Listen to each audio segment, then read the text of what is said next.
Well, Robin, I'm super excited to chat with you. No, you looks fantastic there. Studio looks good. Everything's ready to rock. So let's rock and roll. First and foremost, tell us where you sell real estate so that we can send you a bunch of referrals through the network and the channel.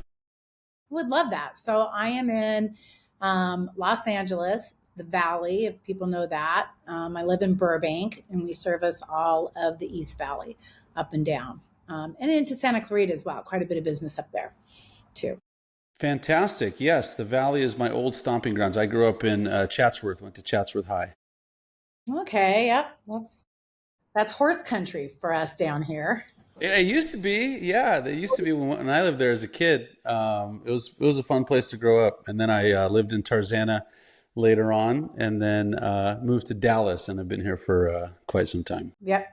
It is, we still have horses there in Chatsworth, lots in Burbank. I'm an equestrian, been my whole life. So, yeah. Fantastic. That's awesome. So you're from that area originally as well, Burbank? No, actually, I grew up in the San Joaquin Valley between Bakersfield and Fresno. On 27 acres. Hardworking country girl. Yes. Yeah. What brought you out to Burbank and more of the city life? Oh, boy. That was like eons ago. When I was married, he transferred down here. And so that's how I ended up here. Gratefully, because I love it here. I love to visit home, but I could never live there again. Got it. Yeah. Maybe Colorado sometime. I don't know. We'll see.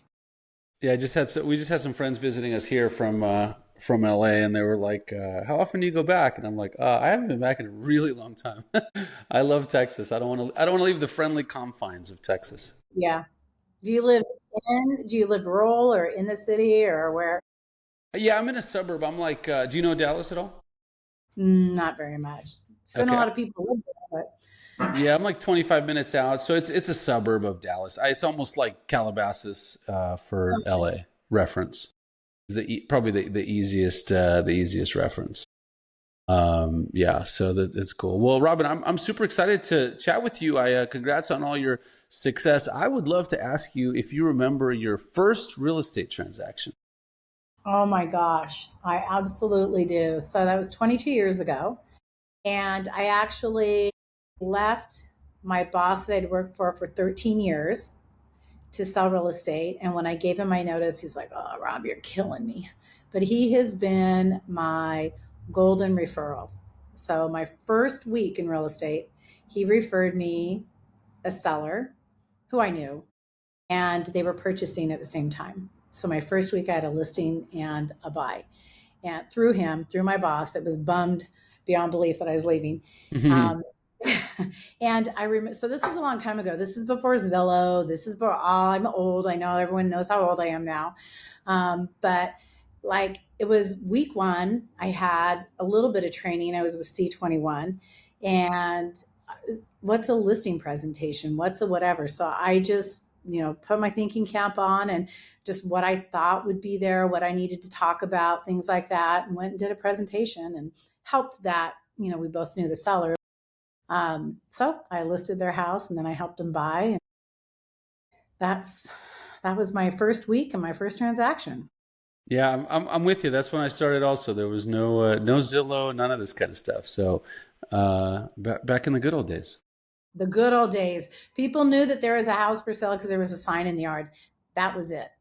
Yep, that's right. That's right. I remember when I was a kid, my mom like dabbled in real estate for a little bit, and I remember she brought home like the book of properties when I was a kid, and I was like, "What's that?" She's like, "Those are all the properties that are for sale." So that's even before email. It was Yahoo. Yes. Yeah, that's right. That's right. It was wild. Yeah. Yes. Now I tell my kids don't even remember what it was like before ChatGPT. Are you stressed out juggling? Oh, shoot, I really can't juggle. Now my dog's gonna grab all of it. Okay, listen, this video is brought to you by All-Star VAs. Are you stressed out juggling your calendar, your email, all of the tasks you have to do, plus your personal life, which doesn't leave you any time to actually do the stuff that you got into real estate to do, like going on client appointments, negotiating deals, all the fun stuff. Look, if that's you, I have a solution for you. My team of all-star virtual assistants helps me do all of those things so that I can do the stuff that I love doing. And we can install an all-star virtual assistant for you in your business, whether that's an executive assistant, a social media manager to blow up all your accounts, a marketing manager, an inside sales associate, a customer care manager, and plenty of other positions starting as low as $4 an hour. All you got to do is go to allstarvas.com, book a call with our team. We'll tell you all about the program and see if it's a fit for you. All right, back to the video. I remember, good thing I'm not the person that like has to speak first and talk up and all those things. We were at a office meeting, and I grew up in a rural in San Joaquin Valley, which is very agriculture. Grew up on 27 acres. Sure. And so, which isn't a farm, but 27 acres. So they started talking about farming.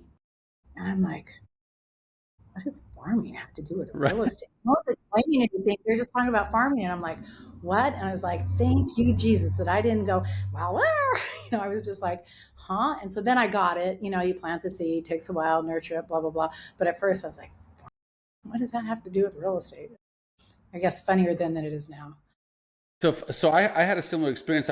I was an attorney, and then I left, and then I went to a McCary event. I remember was the first like real estate experience or introduced. And the first thing he said was, "Okay, you got to go out and you got to prospect." And I was like, "What business did I get into? Like, what am I doing? I'm prospecting for gold or something? Like, what's going on?" Same kind of thing. And then I quickly figured it out. But yeah, it's pretty funny. Okay, so Robin, first deal was both sides, which is fantastic.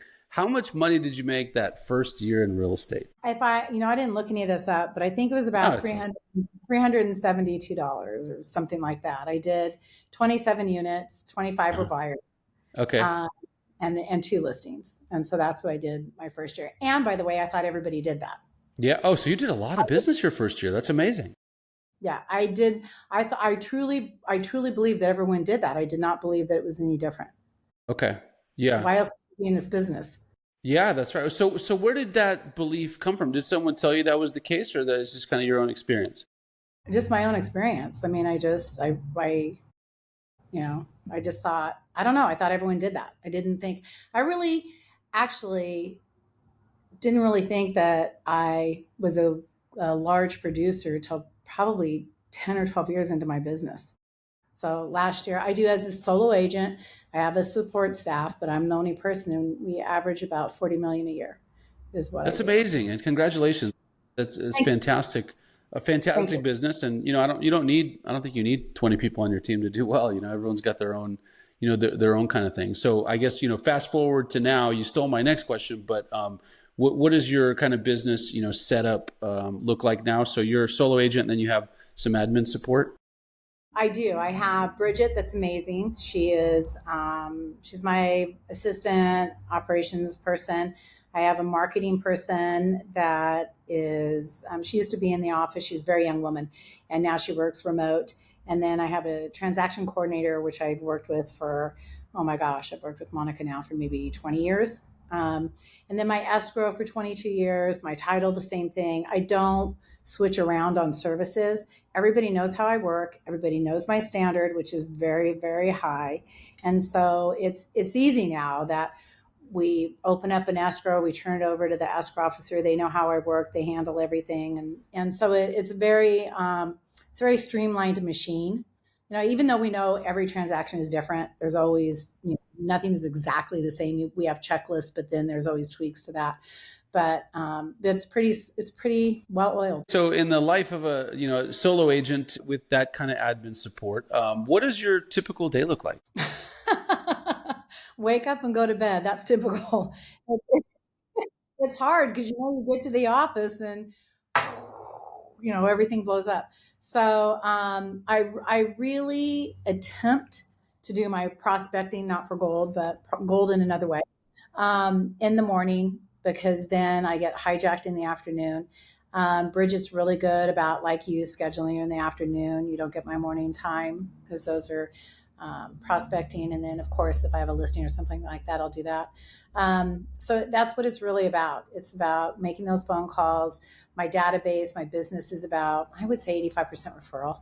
Mm-hmm. I have clients, one client that I've sold 9 properties for the family. So in-laws, outlaws, kids, all that kind of stuff. So that's where a lot of my business comes from, staying in contact with them. And then of course, like we're looking to up, I said 70 units this year. Bridget made it 75. I like Bridget. Yeah. I'm like, might as well. But she's on board. She's on board with that. She manages me. She does it well. So, I've got to call expireds and non-owners and things like that to get new business to supplement my referral business for sure.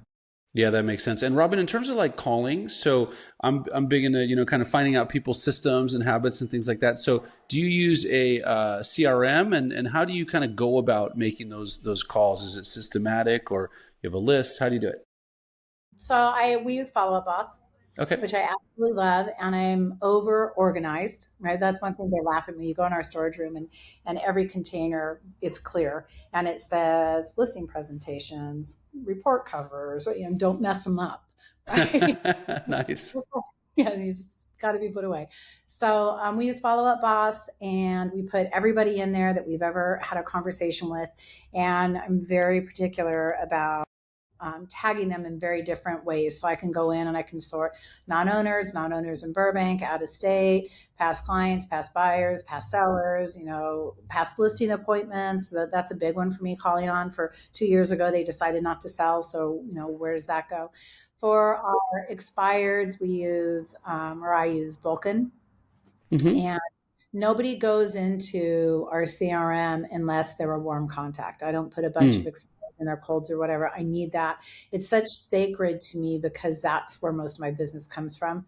So if I'm going on an appointment or something like that on an expired, then they'll get moved into follow up, and then so I do that. My dashboard pops up, task everybody with a date and all that kind of stuff. And so that's how I do it. Excellent. And then, Robin, in addition to calling, are you doing anything else like newsletters or email outreach or anything else? Yeah, we do. Now he's going to put me to the test because Bridget, no, he's interviewing Bridget. Should we get Bridget on the call? So I consistently have been mailing to my sphere of influence and my past clients, mailing twice a month. They receive a postcard twice a month. I coached with Tom Ferry, and after a few years ago, he was like, "You need a newsletter, an email once a week." And I was like, but you know what? The open rate is higher and better. So Olivia, my marketing person, she does that. She does our newsletters, for our weekly newsletters.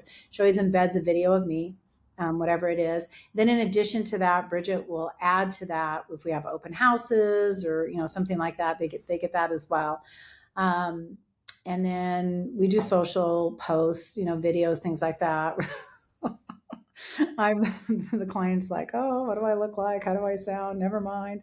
So Bridget does that. We do a giveaway. We support the community a lot. So I know a lot of agents do community events and things like that, client events. Well, not community, but client events. And because I have a referral business, it is so vast all over that it's hard to corral. It's like corralling cats, actually. So what we've really chosen to do is just support our community. So we have a giveaway each month that I sponsor a gift card for, and it's for businesses in the community. It started out as women-owned businesses, which incidentally, it's real interesting. The majority of the businesses here are women-owned. There are men, but Is that right?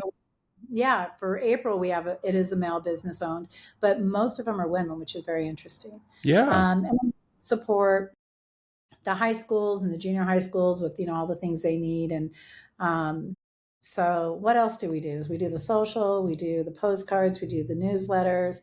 Then we have specialty things we do for our non-owner occupieds, what that looks like out of state, things like that. So we have a whole program that we do with that as well. So did that answer it? Yeah, no, for sure. I mean, you definitely do a lot of stuff, in addition to the calling and everything. So I think that's great. So Robin, how do you mentioned it, but how do you deal with, when you're, I guess I don't think you're a solo agent because you have a lot of help and stuff, but how do you deal with kind of the client, since you're in production, client emergencies, I need you now, you're the only one that can solve this problem for me, things like that? Well, fortunately, I don't have a lot of that, but everything that we do, Bridget is on every email and every text. And so she gets introduced. I mean, I'm always there and I'm available. However, at the beginning of the transaction, buyer or seller, she gets introduced, and we ask that they stay on, they keep on the same thread. Because if I am in a meeting or something like that, many times Bridget can handle it. And really, that's all the client wants is a solution, right? And I'm so blessed and so grateful because the feedback I get on Bridget is just like we text the other day, Bridget's my girl, Bridget's my girl. So, Right. yeah, I do all the negotiating and all that kind of stuff. But the day to day, she ran out today and said, I forgot that termite was coming. I need to go get the key box on. And, so she handles all that kind of stuff, all the scheduling and things like that. And our clients, we have cold clients, like I said, most of it's referral, but we do have cold clients too. But I think that I have such a great rapport with them, and introducing Bridget at the beginning, that they're happy. It's never like we can only talk to Rob. Yeah, oh, that's great. Yeah, that makes a lot of sense, and it does sound like Bridget is an amazing kind of right hand person for you. So Yeah. that's pretty awesome. So, Robin, a question for you here. You have a very kind of calm personality, demeanor. Not very. Seems like everything's always cool. Is that something that you were kind of natural for you in real estate, or something that you developed over time? Boy, that is really funny. I would love to have some of my friends around here. So I'm a high D, high D. Really? Yes. I'm a very high D. Yes. I Okay. guess. Yeah. Let's see. I think it's age. Seriously, it's like there's no blood in real estate, right? People get upset. We had a situation the other day where there was inspections, multiple inspections, stuff like that. We have both sides of the transaction, and Mm-hmm. the buyer was very young, and she was just fit to be tied. I wasn't there, Bridget was. And Bridget called me and she was very upset. She was like, oh my gosh, I can't believe this. And blah, blah, blah. I said, Bridget, maybe she's having a bad day. Maybe it has nothing to do with us or you or what. She's having a bad day. Right. And it'll be fine. I don't know. We're trying to get contingencies removed. Well, they got their flowers today because we send flowers after all contingencies are removed. So Oh, what that's nice. I love this because it's like, the transaction goes like this, right? It's like, Yeah. I got the house, yay, all inspections, all that. And nobody wants something the day they're moving. What are you going to do with it, right? So we send, once all contingencies are removed, then we send beautiful flowers. We send them to an office if we can, because we want people to go, your real estate agents to do that. Right. And congratulations and all that kind of stuff. But I think I've worked on it for a lot of years. I've done a lot of personal growth because this was not me in the 20s. Oh, that's funny. I'm getting a lot of I though. I don't know, man. Maybe your eye's taken over in the personality. Maybe, but I have a quarter horse and I ride my horse a lot. So maybe that's it. That's very grounding. Oh, there you Very, go. And you keep the horse in Burbank? actually, yeah, he's well in Shadow Hills. So Okay. he's a retired reiner. He's 14 years old and his name is Max and he's a lover bug. And I'm very, very grateful to have a horse again.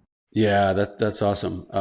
There's a lot of that here in Dallas, even in our area. A lot of horses and cows and pigs and all kinds of fun stuff.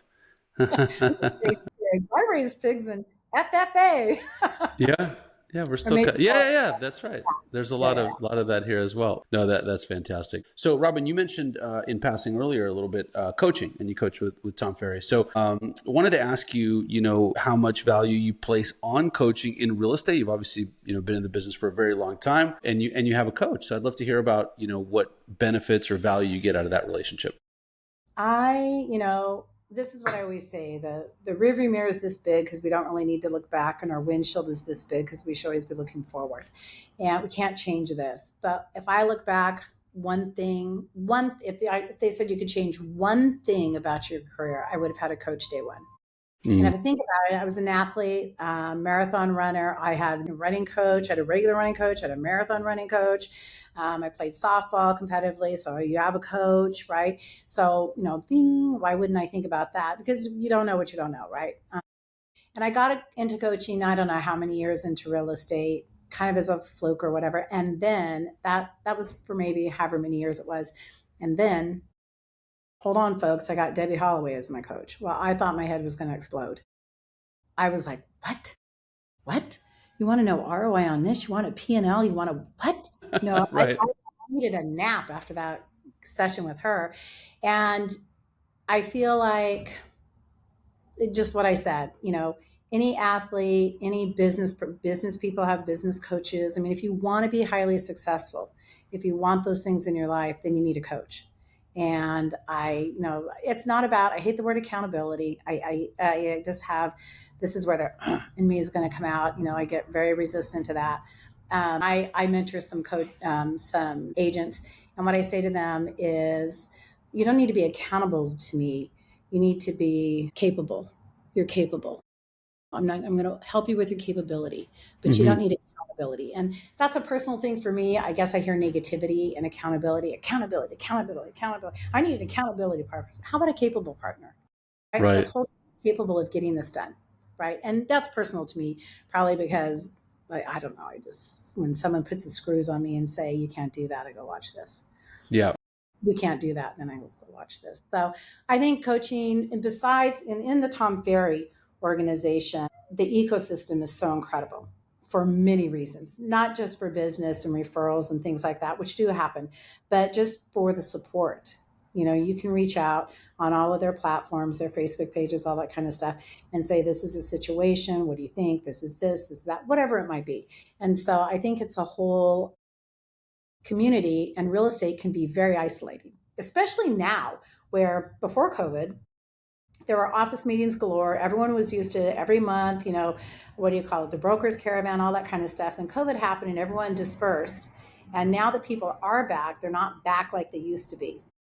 So it can be very isolating. Mm-hmm. So I think I don't believe that I would be where I am. Last year, my volume was just under 4 million, but my GCI was the highest ever. And I was just a little over $1 million.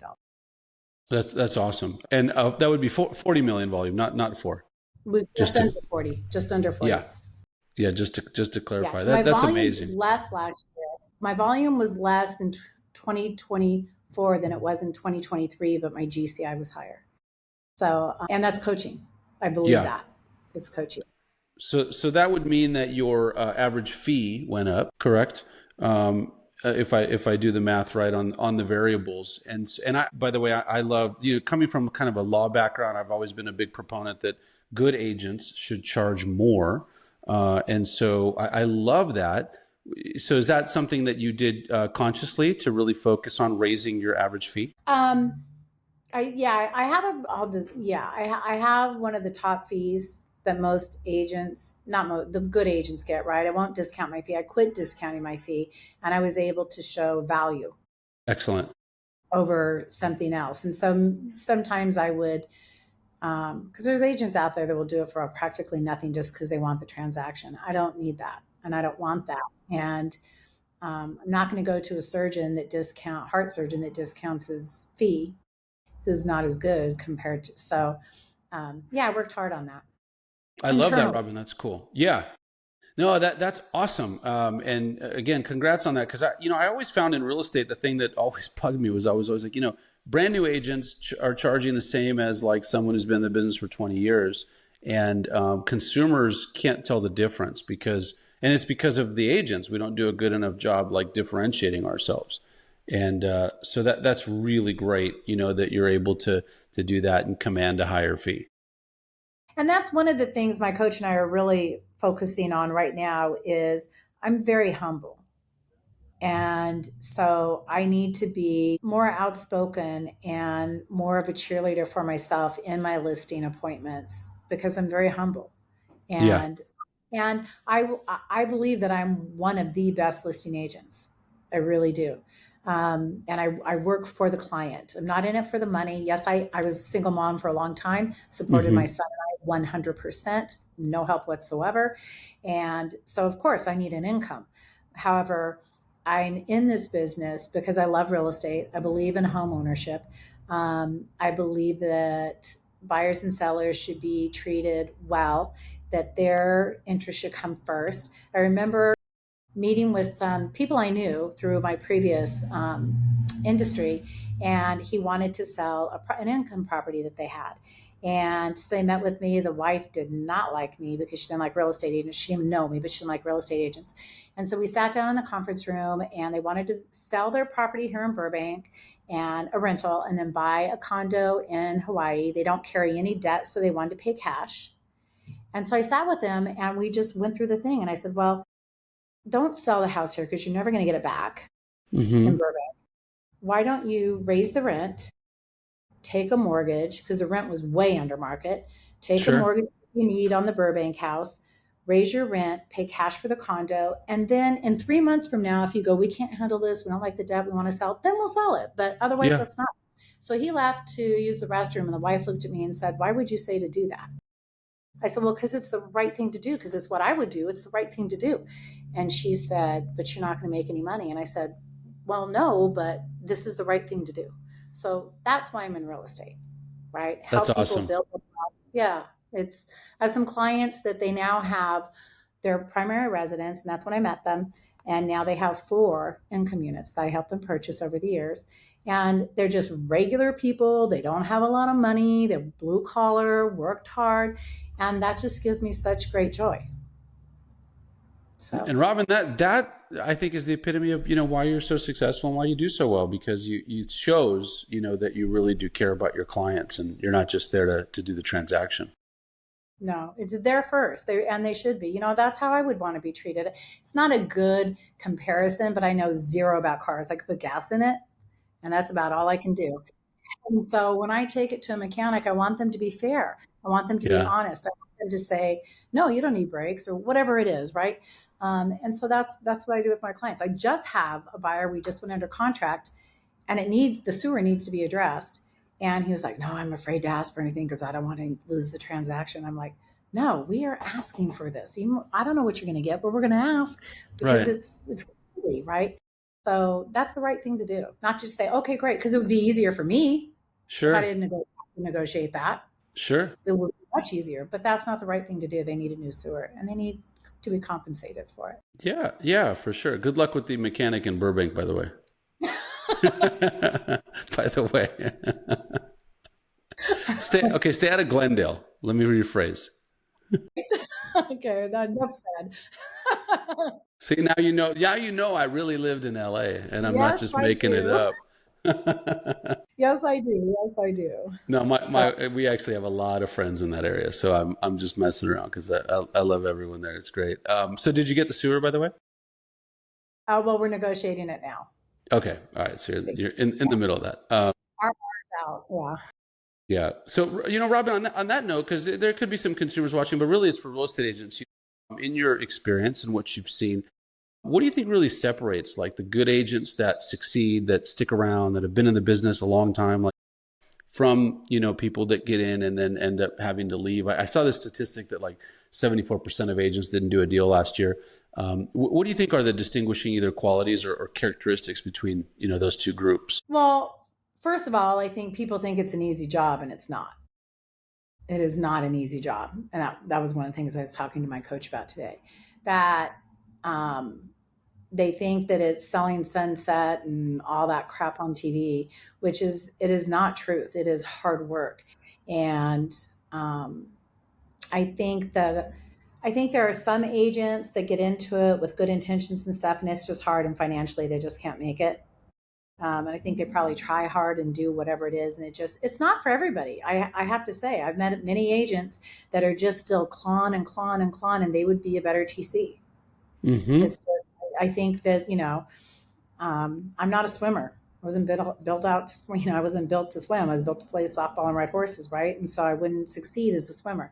So I think there's some of that in the people that don't succeed. I think there's a lot of disingenuous people out there that get their real estate license just for the money, and they have their needs first, right? And I've experienced those on the other side of my listings, right?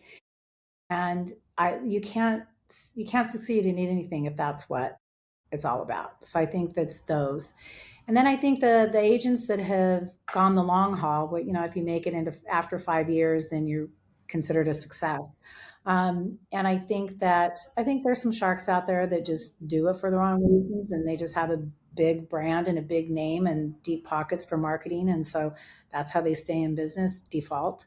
But I think there's a lot of good agents like me that it's about the client, it's about the industry, it's about helping, it's about educating, putting them first, right? And so I think that's the difference. I mean, I have a solution to get rid of all the riffraff. I think our Ooh, dues should be let's 20 hear grand, it. 20 grand a year to be a real estate agent that you have to pay in your dues. And no payment plan, no whatever. You got to pony up 20 grand, either have the credit cards available to do it or the cash in your bank. And I think that would get rid of a lot of the riffraff that we have. I think the next step is really we should have to have a Series 7 license. Investors do, right? Mm-hmm. My guy that does my money, he has a 7 series. We're dealing with as much cash as some of that they are. So what is the difference? You can take that real estate test 15 times and not pass it and finally pass it, then go sell a house. I think I'm too old to start that. I tell all my young people that I know, the young agents in age, and say, you guys should be lobbying for this. You should be changing this. You need to change the industry because we're not respected. Yes, I mean, I think those are. I get respected with my clients that know me and after or whatever, but as a whole, we're kind of a joke. Yeah, I think those are great solutions. I always thought the test, should be way harder. I took the bar exam, obviously, in California, which is a really tough test. But, if the real estate test was harder, you would get a lot less people as well. Well, and you don't get to flunk it 10 times and still, it's like, okay, you didn't pass it the first time. Okay, 6 months, you can take it again. Okay, now you didn't do it. Okay, you have to wait a year. Okay, it's 3 strikes, you're out, right? You need to go find something else to do, right? Yeah, And I I think remember the. taking my test when, again, I'm so old. You sat 3 people at this table that was like this, and you got your little piece of paper and your pencil or whatever, and they were stapled, and you flipped it, and you flipped it and flipped it and flipped it. And I was giving this guy windburn next to me. I was almost done, and he was on page 2, right? I'm sure he didn't pass. That's So so I funny. agree. It needs to be more challenging. It needs to be more relative too, I think. Yeah. But Yeah. Well, yeah. the board of realtors would not be happy with either of those solutions. Maybe the fees, they get more. I guess they'd get more in fees, but if the test was harder and there were less people, they'd less in dues. Yeah, exactly. Um, I don't that's even funny. know how many people would have to bow out if it was 20 grand, but I think we should try it. Right. My I wife and do. I were actually making fun. We took the bar exam together because we met in law school, and at that time, that was the year you had the option because they had just started computer testing. So you had and I did it on computer, and still did it like manual written, and that was the last year. After that, it was always on computer. But I tell people like that's how it used to be. So that was pretty interesting. Have you thought about getting involved in things like that with the regulations and stuff like that with realtors? Nope, too much.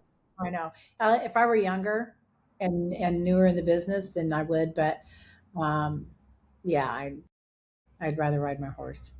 No, no, no politics in your future, huh? No, no politics in my. I probably wouldn't be a very good politician. Well, high D's do well. Speak my mind, and yeah. That's right. So, Rob, another question for you is I was looking at, obviously you're at EXP, and I wanted to ask you, how do you feel your brokerage plays into your success? Does it matter at all these days, or is it just somewhere to hang your license? That's a really good question. I had that question last night at a listing appointment. And the reality is that my reality is that um, the people want me. They don't care what's on my sign. They don't care where my license is hung. And it's actually been that way since day one. Maybe for some newer agents, it matters to them or whatever. I don't know. But I don't think that it does. I think if you have a quality agent that knows what they're doing, that knows the industry, that's skillful and experienced, it really doesn't matter if it's Joe Blow Realty. Because for me, the broker doesn't do anything from day one. I've always done all my own marketing. I was at C21 long enough to get Rookie of the Year. Then I hopped over to KW. They had just come to the West Coast, so KW was brand new. So, and I knew I love Jim Paul, God rest his soul. He was a really great broker to me and friend, but that wasn't cutting it. compared to what I wanted to do. So, but I never used Keller Williams marketing. I always had my own marketing person. So the whole time I left, went from there to TELUS and then Compass, and helped. 2015, Robert Refkin came to town and said, "Hey, I want to do this brokerage." And I know he had great aspirations. You had to have a certain level of production. You had to be in the years in the market so many, or agent so many years. There was all this criteria, which I was like, thank you, God, because I'm so tired of all this other stuff. Well, of course, a brokerage can't succeed, financially by doing that. So things changed. But I was there in 2015, one of the 16 people that came to the secret meeting about who's coming. Right. But even with Compass and all their technology and all that stuff, I never used their stuff either. I have my brand. I've always had my branding. I've got my marketing person, and we're just a machine. I can get it out like that. So for me, the broker, I don't use those tools from them. Maybe some agents need the tools, but in terms of recognition by somebody, by a potential client, it's about the skill of the agent, I believe. Yeah. And that's been my experience. Yeah, it's interesting. We had a similar pathway, through kind of the brokerages now, and I think that's a very fair and honest answer, and I certainly appreciate it. Do you get any benefit from because now I've kind of gotten to know EXP a little bit more. Do you get any benefit from kind of the community there? Not so much the rev share aspect, but just being a part of that kind of sharing community, masterminds, any of that kind of stuff? Well, and I've written emails.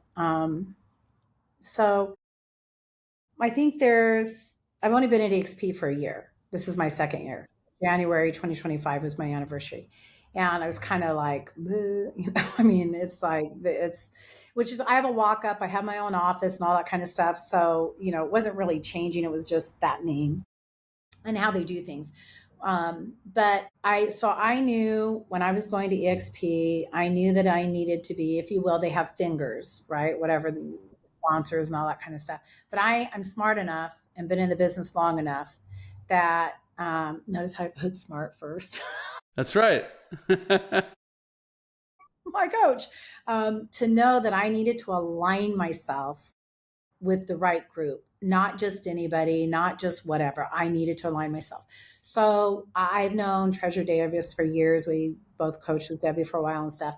And I knew she had made the change. And so she was very gracious enough to spend a couple hours with me on the phone one night, because I didn't know, was I going to do EXP or become my own brokerage? That's what I was going back and forth. So she shared her journey with me, which was Remax, her own brokerage, and then EXP. And so that's who I aligned with when I made the decision, because I knew that was the right thing. And that's the fast forward. And within that group, I feel very fortunate, because there's a lot of support. There's the mastermind. There's all kinds of things within that group. And so it's unfortunate, because there have been several agents that have reached out to me that were newer, and they were sponsored by someone, and they're calling me and saying, "Hey, can I shadow you? And will you help me with this? I want to learn that." And I'm like, where's your sponsor? Where's your mentor? What are people doing for you? And no one's doing anything. And I think that's wrong. And that comes from my ethics. That comes from, I just think it's wrong. I think the setup needs to change a little bit, because I know before I went to XP, my phone rang 5 or 6 times a flipping day for people just wanting to recruit me. And I'm like, you don't even know who I am. Right. You have a list is what you have. You don't even know who I am. Right. So anyway, yeah, with the fast forward, I think it's very beneficial, very, very beneficial. There's a young woman I'm mentoring now that has a different sponsor, that she has a spark. She has a natural ability for negotiation. She didn't know that, but I've listened to her enough that she does. She doesn't have any transactions yet, but she's not in the fast forward group, because her sponsor, he was at the gym. "Oh, you have your license. Where are you going to hang it? You should hang it here." And he's not in the business any longer. So he hangs his license there, but he doesn't sell real estate, and hasn't for quite some time. Yeah. So I'm figuring out a way I can get her connected to that, because she would be Right. she's a Spanish speaker. So we have a great farm picked out for her. So anyway, Geographic farm, not your kind of farm. yeah, Geo. Oh Yeah, my, I'm just kidding. I'm just kidding. are you right? Tried to bring that full. No cotton, no walnuts. I tried to bring that back full circle to the start of our You talk. did, and I was slow. Goodness. Usually I'm like quick on the uptake on that stuff. Wow, I guess I'm a little nervous. It's So, getting late. It's getting late in the day. No, it's all good. So, Robin, let me ask you this: what you've had so much success in real estate, and you're doing great. What's next for you? Any kind of big aspirational goals, or anything that you're looking forward to doing, or achieving more in the business? um, that's a really great question. I always, when I was younger, I always had too many things I wanted to do. I could never decide on one thing. I was like, "Poo, poo, poo, poo." Really, I just want more quality time with my son and with my horse. And Bridget's allowing me that. So she's allowing it me by what she's doing in my business, and she's allowing that to me because what I don't need it, but it's like she gives me permission. I grew up very poor. I worked up my whole life. I started working when I was 10. And so I have a good work ethic, and I feel like, oh, if I'm not like pushing all the time and pushing all the time, then I'm being lazy. So that's an internal struggle with myself that I'm working on. Right. Um, so, you know, and I want to travel some. There's some places I've traveled quite a bit, but there's some other places I want to go and see. Um, dare I say, I would love to have a relationship with a man, but that doesn't seem to be coming to fruition very well. So I guess a solo traveler. Hanging Robin, with my the answer is you need to prospect more.